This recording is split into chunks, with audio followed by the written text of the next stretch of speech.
Sebenarnya bagaimana sih sistem pencernaan kita, dokter? Kalau ditanya sistem pencernaan itu,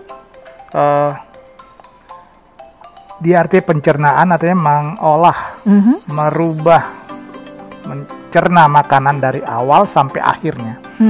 Siapa saja yang terlibat di sini. Jadi orang sering mengabaikan bahwa mulut bukan pencernaan. Sebenarnya tahap awal adalah rongga mulut, bukan mulut ya, rongga mulut. Disitulah pertama sekali makanan dicerna. Sejak disuapkan masuk ke dalam rongga mulut, di situ banyak sistem yang bekerja, sistem seperti gigi, ya, memotong, mengoyak, menggiling. Kemudian lidah kita itu membolak-balik makanan dan merasakan sesuatu, ada yang kasar atau yang halus, atau merasakan aroma atau rasanya gitu. Kemudian di situ ada, begitu melihat makanan, ada satu sistem yang penting sekali harus ada di situ, air liur. Air liur gunanya untuk melunakkan, membantu melunakkan makanan yang dikunyah tadi. Kemudian di dalam air liur itu ada lagi suatu zat kimia namanya enzim. Enzim ini pertama kali yang ada di mulut itu merubah makanan tadi, sari-sarinya keluar gitu. Satu, di dalam air liur kita itu nampaknya sepele kita buang-buang, itu sayang sekali sebenarnya dibuang. Di situ ada antibodi yang paling tinggi. Ya, begitu makanan masuk, nggak peduli itu makanan itu bersih sekali, dibersihkan lagi sama si antibodi sebelum dia masuk ke lambung. Ya, saluran tenggorokan turun dia secara refleks, yang dilibatkan secara otomatis. Begitu sampai ke dalam mulut, langsung ditelan. Tetelan dia. Siapa yang nyuruh itu? Nggak ada, otomatis semuanya, otonom. Begitu masuk, sphincternya atau pintunya terbuka di lambung, masuklah makanan tadi ke dalam lambung. Di situ proses kedua berlangsung, yang mana makanan tadi sudah dikunyah-kunyah, dicincang-cincang, disambut lagi oleh asam lambung yang sangat tinggi, pH-nya 3,5 sampai 5. Nah, kalau dirasakan pakai tangan kita, luka tangan kita saking asamnya. Makanan itu langsung jadi bubur di situ, atau dalam bahasa kedokteran menjadi kimus. Bubur. Kimus, bubur. Kalau nggak jadi bubur, dia nggak akan diserap. Kimus. Nah, disinilah nasib si air yang kita minum juga diserap pertama kali.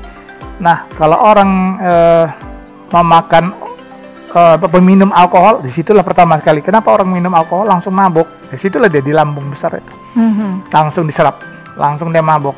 Kemudian dia turun ke bawah, kimus tadi. Di sinilah mulai dipilah-pilah, mana ya saripati diserap masuk ke pembuluh darah. Air tadi di atas sudah ya di lambung diserap. Kemudian di bawahnya kimus itu nasibnya dipilah-pilah sampai bersih habis, tinggal sampah ke bawah ke usus besar. Selama masih di lambung, di usus halus, di situ ada lagi sistem ikut bekerja hati kita, Mbak.